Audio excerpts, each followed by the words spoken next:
So I keep, oh my gosh, leading myself around in these weird, accidental, yet consistent, like, couple mile loops. Just circles.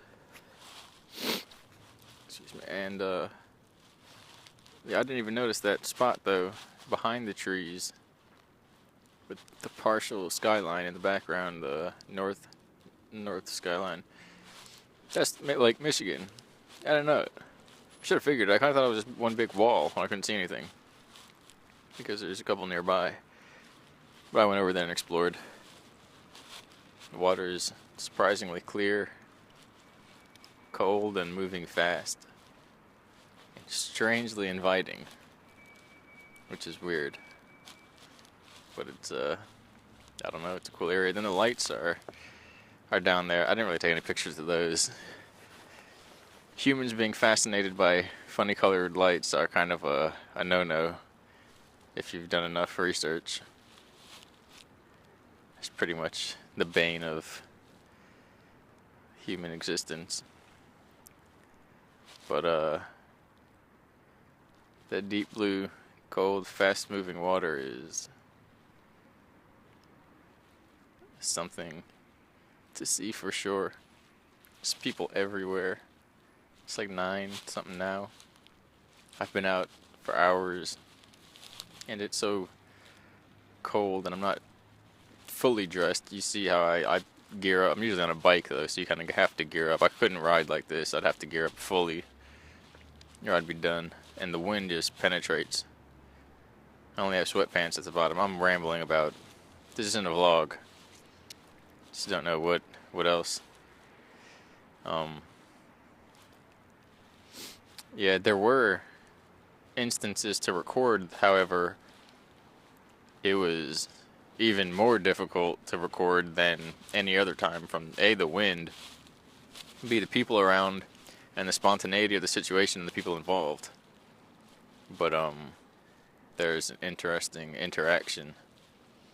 People talking about cube technology that they use to keep people's minds trapped within a limited system and the construct, and all the people in these cults can't break the mind control of their own membership, and it's supposed to be pleasurable, but really it's deep down it's about fear and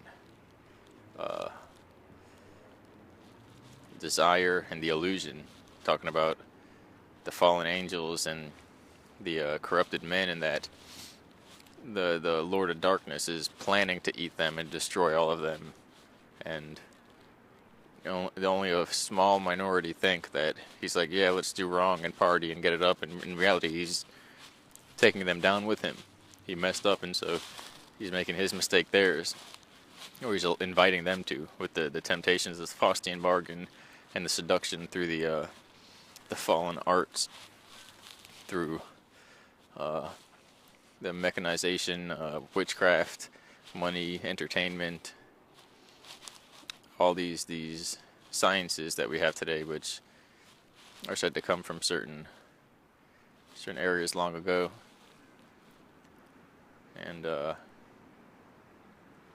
yeah, guy was interesting, a little unstable. He was unhealthy for the amount of stress he was putting himself through, because his mind was open and he was very sensitive, and he was clearly just being targeted to hell and back.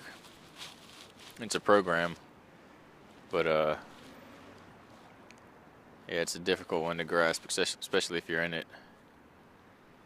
Yeah, and then he mentioned briefly about cloning and soul swapping, and he was just in there at first talking to himself. So it was like, it's kind of that kind of situation.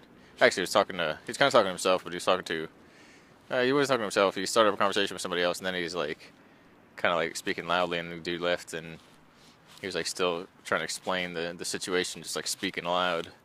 And then I was like, I should have recorded that, because the stuff he was saying going back and forth, there's some stuff. But it's deep. apparitions, you know, false God experiences, false awakenings, and New Age witchcraft, and the magic of the fallen, and as well the magic of love, and the power of the awakened heart. And but you could see he was stressed because he didn't know how to stop the targeting or how to make sense of it or how to withstand it. It's because his heart had gone lower in a degree of self-control and empowerment than his mind. So his mind was making the decisions. It must be this, it must be that. He was like going over all these possibilities. And the idea is if your heart's guiding you more powerfully than your mind is, stuff that attacks your mind it won't affect your being, your body, in a way where it causes that health disturbance, whether it's the food, or ultimately just stress from throwing off your body's cycles and your hormones, which are connected to that, and then that's disrupting everything. And as well into that, excuse me, it's not so much about completely focusing on your body and honing in on that, because too much of that is, it's missing the point. It's about not allowing oneself to be stressed out by the truth or by whatever is happening to the point where it causes a disturbance in the mind that causes a disturbance in the body that throws the whole system off. And you have to have a foundation for learning, and in your own standard, free of the concern or more so manipulation of others. Otherwise everything will be lost, because it'll be a continuous standardization against what the majority of people think, which is patently insane or just incorrect, because it's groupthink, it's herd mentality. The most intelligent people don't get together and decide what's going to happen in herds. They do it in small collective groups that are intelligently organized.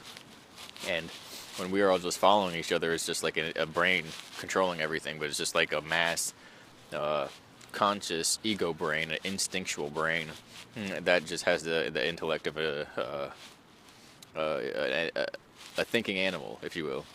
And then the heart, though, the spirit, what this whole trip has been about, the spirit you can't deny, is what you have to base your standardization off of, your foundation. As long as you're in the presence of love, as long as you're doing what you're doing in the presence of love, and you and only you can judge and know, then you're not going to go insane. You're not going to worry yourself to death. You're not going to stress to death.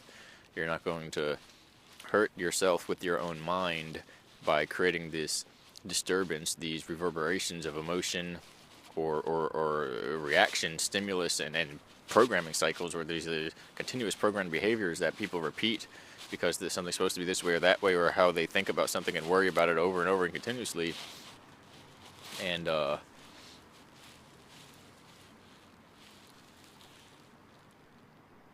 yeah, then, you know, as long as you're aware of that happening, of this happening, and you're able to stop and kind of splice each moment and situation, ask yourself or observe, examine if your actions are coming from a place of self-centered mental indifference to others, or more so mental analysis of others, or if it's a place of genuine care. Genuine care doesn't really, it returns that, it doesn't go wrong. And as well as, you can't bullshit yourself, you have to actually do it. And then analysis, you can trick everybody in the world. It's not going to help you as a person except who you are as a person. That's the whole thing. I want to leave that because I've been making like 30-minute videos and then just like rambling and getting like somebody has come along, or it's too cold, or it wasn't really even outside that I was doing these. Most of them were at the motel, but it's just like something, I don't know. It's already starting. I gotta find something else to do, because I think I covered like a good 5 square mile area, which is heart of Chicago. It's crazy. It's very different. Probably try and get a bike tomorrow, maybe, if I can maybe get some windbreaker pants or something. Alright.